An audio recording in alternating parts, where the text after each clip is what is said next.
Welcome to Top 5, the show where we pick a subject and rank its top 5. This week, we're looking at the top 5 dunk contest performers. The dunk contest is the marquee event for the NBA's All-Star Weekend. It has featured talent such as Michael Jordan, Julius Erving, and Kobe Bryant. It has also elevated the likes of some superstars after their dunk contest. Many critics of the event say that because of the limitations of the human body, innovation can become very dry quickly. But here we are today, still watching the dunk contest. So with no further ado, here's our top 5 dunk contest performers. Number 5, Nate Robinson. The only 3-time champion starts off the list at number 5. America loves an underdog, and Nate fits in it perfectly. He's been in 4 competitions and has won 3 of them. Nate is a showman, an entertainer, and a great dunker. He set up his dunks in an entertaining fashion and played to the crowd, which made for great contests. Although his 2006 victory was the most agonizing thing to watch in the history of the dunk competition. Make the dunk, Nate. Nate, make the dunk.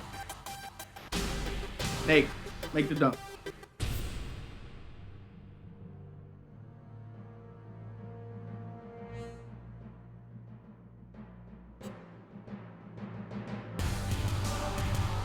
Did you make the dunk yet?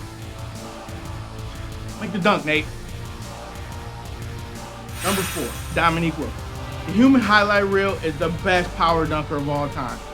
Every dunk in these competitions was thunderous and executed so aggressive, which adds to the dramatics of the dunk. His battles with Michael Jordan in 1985 and 1988 made the dunk competition the highlight of All-Star Weekend. Seeing these guys dunk so effortlessly in the 80s is a testament to their athletic ability. Although he was a great dunk contest competitor, there was not much creativity in Dominique's dunk, just all power. Number 3, Michael Jordan. Air Jordan is one of the best dunk contest dunkers of all time. It's interesting to watch these videos of him and older players dunk because what they did at the time was extremely innovative, and now we take it for granted because everybody can do what they did. What makes those guys great is the fact that although it is imitated, it still isn't executed as well as Mike did. Bill Walton came out last year saying that Mike is an average athlete, which is fine. It just confirms the speculation that Bill Walton has been on peyote mostly all of his life. Jordan was consistent in the dunk contest, so much so that he reused the same dunks in the span of 3 competitions. The iconic free throw line dunk was used in 2 different competitions. And his creative genius wasn't as flowing as it is now when he gets kids to buy the same shoes over and over again. Number 2, Vince Carter. Vince had the single greatest slam dunk competition performance ever recorded in NBA history. With the NBA returning from the lockout season and no competition the previous year, the dunk contest was fresh and something entertaining that we all needed to see. The likes of Steve Francis, Tracy McGrady, and Jerry Stackhouse rounded out an impressive lineup of dunkers to compete, but Vince ran away with the competition. His first round, he scored a damn near flawless 149 points. He brought back a special energy to an event that is the highlight of All-Star Weekend. My only gripe with Vince is that he was one and done. Yes, the contest catapulted his career to another level, but I always felt like there was more he could have done.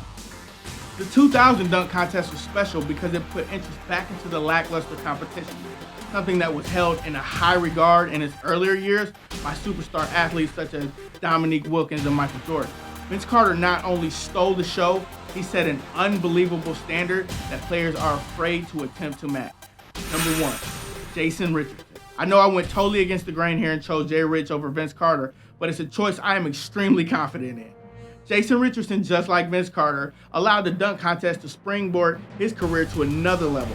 At a time when superstar players would forego the contest due to injuries, Richardson saw an opportunity and capitalized on it. After the 2000 dunk contest with Vince Carter and Steve Francis, we were at a point where we believed we saw every dunk that was humanly possible. In the year prior, we saw Desmond Mason win his first and only championship in the contest.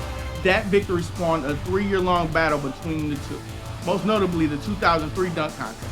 His only knock is that he's a 2-foot jumper, and it made for an ugly free throw line dunk during the after wheel portion of the 2002 contest, in which he defeated defending champion Desmond Mason. The reason Jason is in the number 1 spot, his overall body of work is better than Vince.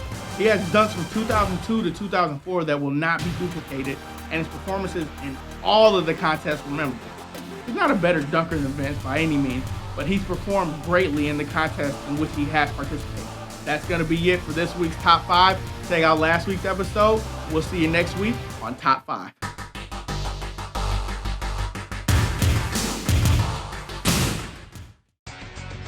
Good if it goes.